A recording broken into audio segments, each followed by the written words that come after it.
Hello नमस्कार दोस्तों, स्वागत है आपका। आज डिस्कस कर लेते हैं और मंडे का व्यू भी देख लेंगे मार्केट के लिए और ट्रेडिंग डिस्कस कर लेते हैं आज। आज सैटरडे है, कल फ्राइडे को दिन हमें वीडियो बनाने का टाइम नहीं लग पाया, उसके लिए सॉरी। तो आज डिस्कस कर लेते हैं। निफ्टी में हमारा अभी टू 200 रुपये और सेंसेक्स में 300 ऑलमोस्ट 500-600 रुपये का प्रॉफिट चल रहा है और इसके भी डिस्कस कर लेंगे अब अभी हम। लेकिन फ़र्स्ट ऑफ़ ऑल जो मेजर फ्राइडे के दिन जो मार्केट ने मूव किया है डाउन साइड में, गिफ्ट निफ्टी आप देख पा रहे होंगे 1.5% के आसपास गिफ्ट निफ्टी डाउन हो चुका है। 23,091 का लेवल है। हो सकता है हमारा मार्केट इसी लेवल पर टिकता है ये गिफ्ट निफ्टी, तो हम 23,000 का लेवल भी इजीली ओपन होता हुआ देख पाएंगे निफ्टी में। इसमें भी गिरावट इतनी होगी दोस्तों, 400 पॉइंट के आसपास की। अभी तो फ्लैट के आसपास, फ्लैट टू डाउन साइड में ओपन हुए हैं दोनों, ये क्लोज हुए हैं। और निफ्टी बैंक थोड़ा सा स्लाइटली हाई इनके कंपैरिजन में बंद हुआ। इंडिया विक्स भी आज 0.06% था। फर्स्ट ऑफ ऑल तो हम एक बार डिस्कस कर लेते हैं कि आज ये इशू क्यों हुए क्रिएट, उसके बारे में बात कर लेते हैं। जैसे कि हम ग्लोबल मार्केट को देखेंगे, ग्लोबल नैस्डैक 4.2% के आसपास। और ये स्ट्रॉन्ग टेक कंपनियाँ जो दोस्तों, इसमें एआई के कारण जो एआई कंपनियाँ और टेक कंपनियाँ सब ने काफ़ी बैड परफॉर्म किया है फ्राइडे के दिन। और इसमें एस&पी 500 ये भी 2.6%, डाउ जोन्स 1.35%।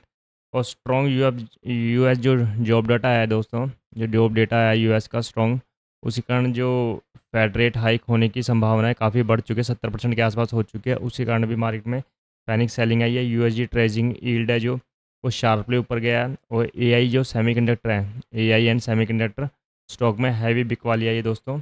और लगभग 1.8 trillion market value wipe out हुई है फ्राइडे के दिन। और इंडियन मार्केट में भी निफ्टी आप ऑलमोस्ट फ्लैट टू डाउन 0.21% और 0.16% सेंसेक्स के आसपास डाउन हुआ है। और आरबीआई ने जीडीपी ग्रोथ फोरकास्ट कम किया और इन्फ्लेशन फोरकास्ट बढ़ाया है दोस्तों। क्रूड ऑयल कंसर्न, दो चीज़ें हैं दोस्तों, एक तो क्रूड ऑयल एक कंसर्न है एक हमारे लिए।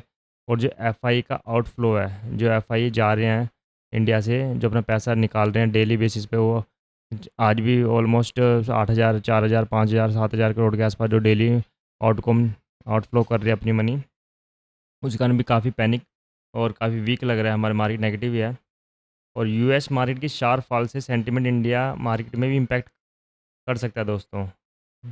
लेट्स सी ग्लोबल क्यों वीक है और ओपनिंग वोलेटाइल रह सकती है मार्केट में, और हम इसके अकॉर्डिंगली अपनी पोजीशन को एडजस्ट करने की कोशिश करेंगे दोस्तों। एक बार हम अपना पोजीशन की बात कर लेते हैं, उसके बाद हम मंडे के लिए व्यू देख सकते हैं दोस्तों। पोजीशन जैसे सेंसेक्स निफ्टी है, सेंसेक्स की बात कर लेते हैं। सेंसेक्स में हमारे पास एक आयरन कॉन्डोर है 74,000 का और 75,000 का कॉल। अगर मार्केट इसी कंडीशन में रहता है, मार्केट अगर ऐसा ही रहता है इस कंडीशन के आसपास, फ्लैट या थोड़ा सा लिटिल बिट गैप अप के आसपास ओपन होता है गिफ्ट निफ्टी, और सुबह हमारा मार्केट भी 1 से 1.5% के आसपास टूटता है, तो जो ये लेवल है हमारा, जो ब्रेक इवन पॉइंट है, ये हमारा इजीली ब्रीच हो जाएगा दोस्तों। अगर हम खुलेंगे 73,500 के आसपास या 73,200 या 73,000 पे भी खुलेंगे, तो ये हमारा इन द मनी हो जाएगा 1,000 पॉइंट के आसपास। तो हमें ट्रेड ये कट करनी पड़ेगी। खुलते ही ओपनिंग में नेगेटिव के आसपास 7 से 8,000 रुपये नेगेटिव के आसपास हमें ओपन हो सकता है, इससे ज़्यादा ही गिर सकता है, क्योंकि आयरन कॉन्डोर में नेगेटिव वीगा होता है दोस्तों। जो वॉलेटिलिटी होती है वीगा नेगेटिव होता है। अभी वीगा चल रहा है ऑलमोस्ट, इंडिया वीक चल रहा है 15.6 के 7 के आसपास। अगर ये ओपन में अगर 1 से 1.5% के आसपास डाउन होता है, तो इसमें ऑलमोस्ट 5 to 8% या 10% के आसपास भी जंप देखने को मिल सकता है। और तो हमारा 8 से 10,000 के आसपास का मैक्सिमम लॉस हो सकता है, क्योंकि इसमें मैक्सिमम लॉस है 20,000 के आसपास और मैक्सिमम प्रॉफिट है 30,000 के आसपास। लेट्स सी क्या होता है इसमें दोस्तों।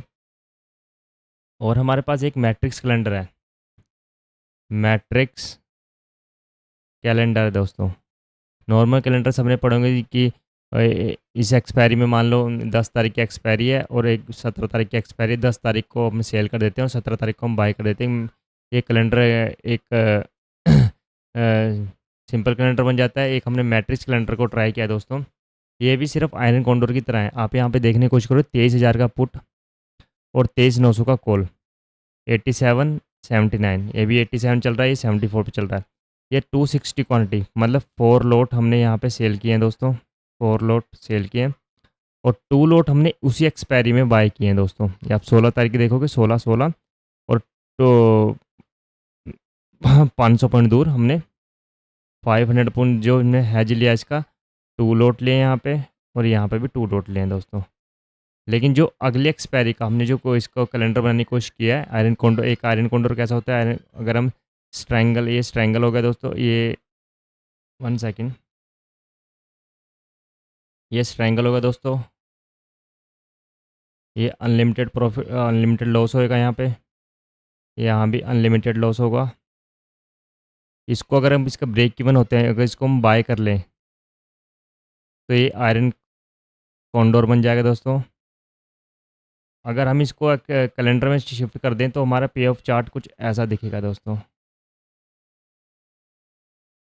ये थोड़ा बहुत अगर ऊपर जाएगा तो यहाँ भी प्रॉफिट हमारा इंक्रीज़ होगा, थोड़ा बहुत नीचे जाएगा तो यहाँ भी प्रॉफिट हमारा इंक्रीज़ होगा।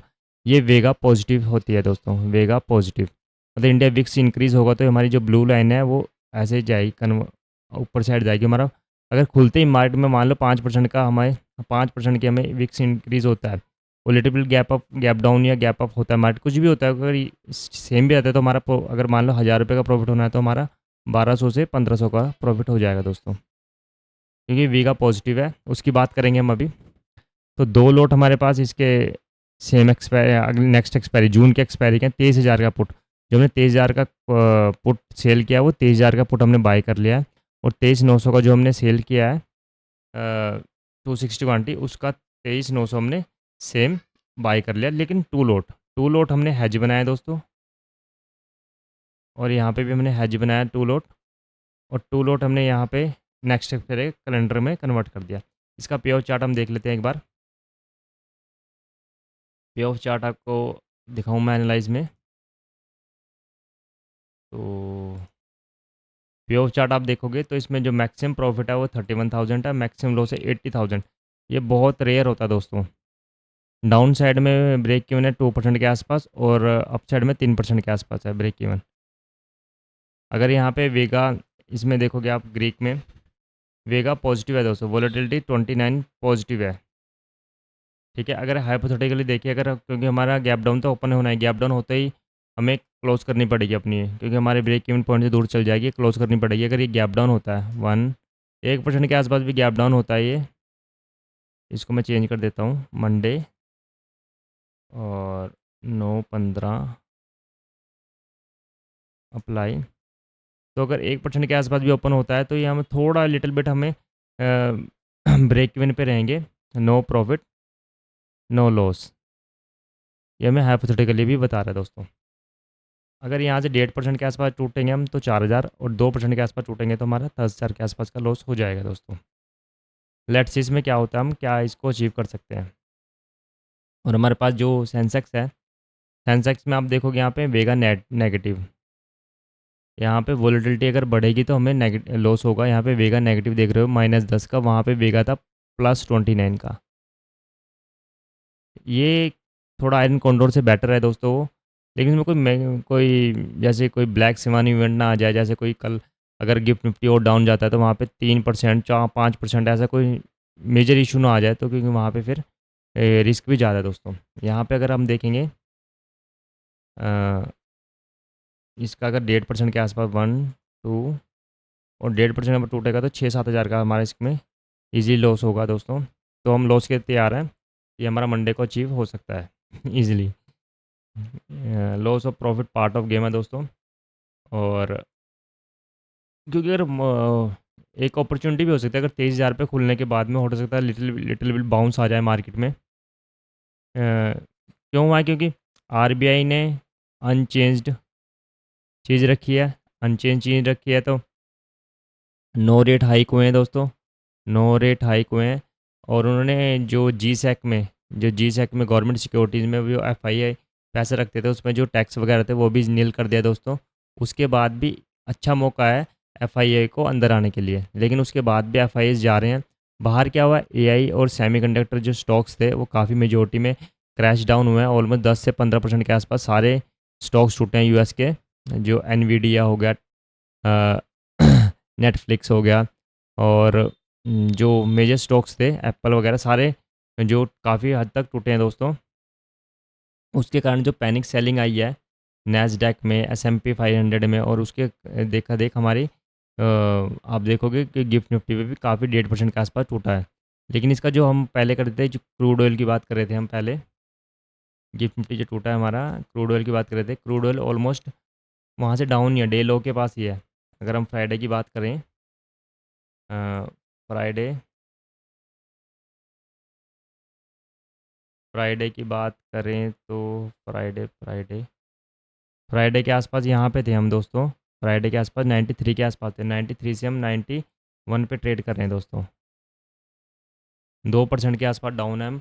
2% के आसपास डाउन होने से अगर गिफ्ट निफ्टी हमें ऑलमोस्ट से 0.5 टू 0.8 के आसपास पॉजिटिव होना चाहिए था, लेकिन वो जो यूएस का सारी यूएस के स्टॉक मार्केट को फॉलो करता है, इंडियन स्टॉक मार्केट, उसके कारण भी जो वहाँ पे गिरावट आई है, अच्छा ब्लडबाथ देखने को मिला था, उसी कारण हमारा गिफ्ट निफ्टी भी डाउन हो चुका है।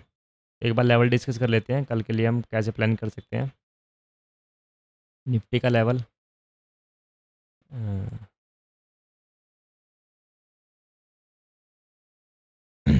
लेवल तो दोस्तों देखो, बड़े प्लेयर या फाइव डी आई यही बनाते हैं। इन्होंने अगर कोई विदाउट रीज़न अगर इन्होंने गिरना है तो गिरना स्टार्ट कर दें, कोई ऐसी। अब आई टी स्टॉक्स, जो ए आई स्टॉक्स हैं वो काफ़ी, और सेमीकंडक्टर स्टॉक काफ़ी डाउन हुए हैं।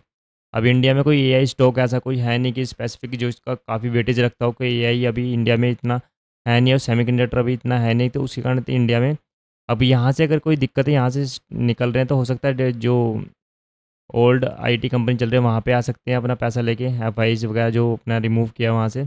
लेकिन ये दोस्तों मेजर डिप डिप पे ख़रीदना पसंद करते हैं। हो सकता है यहाँ से गिराएंगे और फिर एक पुटअप कर देंगे मार्केट। अगर यहाँ पे मार्केट खुलता है तो ये भी एक हर्डल है 23,150 के आसपास मार्केट, क्योंकि गिफ्ट निफ्टी अगर सुबह थोड़ा सा रिकवर करता है, अगर ये यहाँ पे खुलता है तो हो सकता है यहाँ से थोड़ा सपोर्ट लेके अगेन ऊपर जाके यहाँ से फिर दोबारा इसको गिरें। अगर ये सीधा ही गैप डाउन खुल जाता है 23,000 के आसपास, तो हो सकता है मार्केट यहाँ पे थोड़ा सा होल्ड करने के बाद में तो गिरे। नंबर एक चीज़ तो अगर यहाँ से उठेगा तो हो सकता है शार्प रिकवरी भी आ सकती है मार्केट में, क्योंकि जिन्होंने पुट बाय किया होगा दोस्तों, और जिन्होंने कॉल शॉर्ट किया होगा, वो अपने पोजीशन को प्रॉफिट बुक करेंगे। लेकिन जिन्होंने पुट शॉर्ट किया होगा दोस्तों, वो भी अपनी पोजीशन को प्रॉफिट बुक करेंगे, और हो सकता है मार्केट और थोड़ा डाउन चला जाए। हम अपनी पोजीशन को मार्केट के अकॉर्डिंगली शिफ्ट करने की कोशिश करेंगे दोस्तों, क्योंकि गैप अप गैप डाउन में हम कोशिश करेंगे अपनी पोजीशन को स्क्वायर अप करने की, क्योंकि इतना बड़ा major gap up gap down ये इसी साल बहुत पैनिक हो रहा है दोस्तों, बहुत ज़्यादा पैनिक सिचुएशन बनी हुई है। काफ़ी बड़ी बड़ी रेंज में दोस्तों घूम रही है मार्केट। फरवरी से और तुम अप्रैल तक का देखोगे आप, फरवरी से जो हाई लगाया था अप्रैल तक का लो लगाया है, ऑलमोस्ट 15% के आसपास मार्केट घूम रही है। और काफ़ी बड़ी बड़ी मार्केट में कैंडलेज वगैरह गैप अप गैप डाउन फिर शुरू हो चुका है। हो सकता है कल से फिर वो शुरू हो जाए एक वीक के लिए, वोल्टाइल रह सकता है मार्केट। लेट्स सी, सेंसेक्स के लिए भी सिंपल रखेंगे दोस्तों। एक हर्डल ये है अपनी, अगर इसको ब्रेक यहाँ पे होल्ड करता है सेंसेक्स तो वेल एंड गुड है। 73,500 के आसपास होल्ड करके अगर अगेन ऊपर जाता है तो वेल एंड गुड है, क्योंकि हमारा जो यहाँ पे अगर 74,200 के आसपास सेंसेक्स ने क्लोज किया है, उसके बाद हमारा 74,000 पे तो हमारा सेल ही है दोस्तों। 74,000 पे हमारा पुट सेल है। अगर इसको डायरेक्टली गैप डाउन में इसको ब्रेक करता है तो हमें ये पोजीशन अपनी एग्जिट करनी पड़ेगी, हमें न्यू फॉर्मेशन करनी पड़ेगी, न्यू एरन कॉन्डोर बनाना पड़ेगा, या हमें होल्ड करना पड़ेगा 1 या 2 दिन मार्केट को स्टेबल होने के लिए, थोड़ा कूल डाउन होने के लिए। तो आज के लिए दोस्तों इतना ही रहेगा। अगर कोई इशू हो तो आप कमेंट में लिख सकते हो, और कोई अगर कुछ सीखना चाहते हो तो आप कमेंट में लिख सकते हो कि किस टॉपिक पे मैं वीडियो बनाऊं। और कोशिश तो मेरी रहेगी मैं अपनी पोजीशन आपको दिखाता रहूं, अगर मैनेज करता रहूं कैसे कर सकते हैं। लेकिन काफ़ी रिस्की है ये, और ये वीडियो प्योरली एजुकेशन पर्पज़ के लिए दोस्तों। लेकिन 2026 का जो ईयर है वो बैड बैड बैड बैड है ऑप्शन सेलर के लिए दोस्तों। नॉन डायरेक्शनल के लिए ऑप्शन सेलर के लिए बैड है ये। जो हम पार्ट टाइम कर सकते हैं, आयरन काउंटर बना दिया, लेकिन मार्केट की सीधा गैप अप गैप डाउन। कुछ मार्केट स्टेबल होने की कोशिश कर रहा था, ईरान और यूएस के उसको खबर को बचाने की कोशिश कर रहा था, उनकी जो वॉर न्यूज़ थी। उसके बाद नया ये एआई का बबल, हो सकता है ज़्यादा दिन ना चले, हो सकता है कल मार्केट में इतनी भयंकर गिरावट आ जाए, उसके बाद में मार्केट थोड़ा सा होल्ड करे फिर गिरावट आ जाए मार्केट में। लेट्स सी क्या होता है, होप फॉर द बेस्ट। हमारी पोजीशन अभी यही है कि हमें थोड़ा सा, हम 0.5 to 1% के आसपास बियरेबल है, उसके नीचे जाता तो हमें काफ़ी डिसेंट अच्छा खासा लॉस होने को शुरू हो जाएगा दोस्तों। तो आज के लिए यही रखते हैं दोस्तों। अगर कोई रहे तो आप कमेंट कर सकते हो, और आपको वीडियो पसंद आ रही है तो आप लाइक और सब्सक्राइब कर सकते चैनल को। थैंक यू दोस्तों, आपका दिन शुभ हो।